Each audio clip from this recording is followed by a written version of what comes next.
নমস্কার, আপনারা দেখছেন ওঙ্কার বাংলা। আপনাদের সঙ্গে রয়েছে আমি সৌমি। নজর রাখবো গুরুত্বপূর্ণ খবরের দিকে। ভরা কোটালের আগে কপিলমুনি মন্দিরের সামনে বিশাল ভাঙন, তড়িঘড়ি পরিদর্শনে প্রশাসন। পরিস্থিতির গুরুত্ব উপলব্ধি করে শুক্রবার সকালেই ক্ষতিগ্রস্ত এলাকা পরিদর্শনে যান বিডিও, ওসি এবং সেচ দপ্তরের আধিকারিকরা। দীর্ঘদিন ধরেই সমুদ্রের প্রবল ঢেউয়ের ধাক্কায় কপিলমুনি মন্দির সংলগ্ন উপকূলবর্তী এলাকায় ক্ষয় অব্যাহত রয়েছে।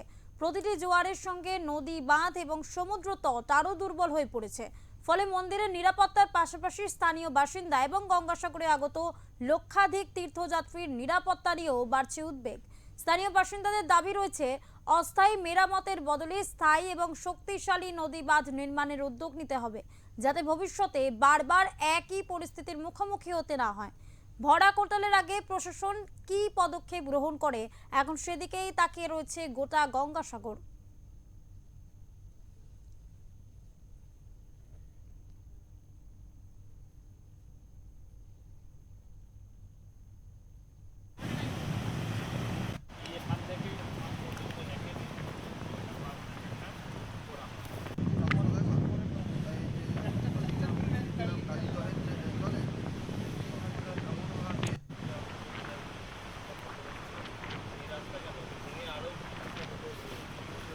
এলাকাবাসী, বিডিও সাহেব এবং ইরিগেশনের যে আধিকারিক এসেছিলেন, ওসি সাহেব আছেন গঙ্গাসাগর কোস্টাল থানার, আমরা এলাকাবাসী হিসাবে পরিষ্কার জানিয়েছি 15 বছরের উন্নয়ন দেখেছি।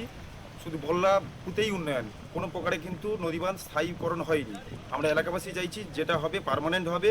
আমরা কোনো প্রকারে এইরকম দুর্নীতি কাজ করতে দেবো না।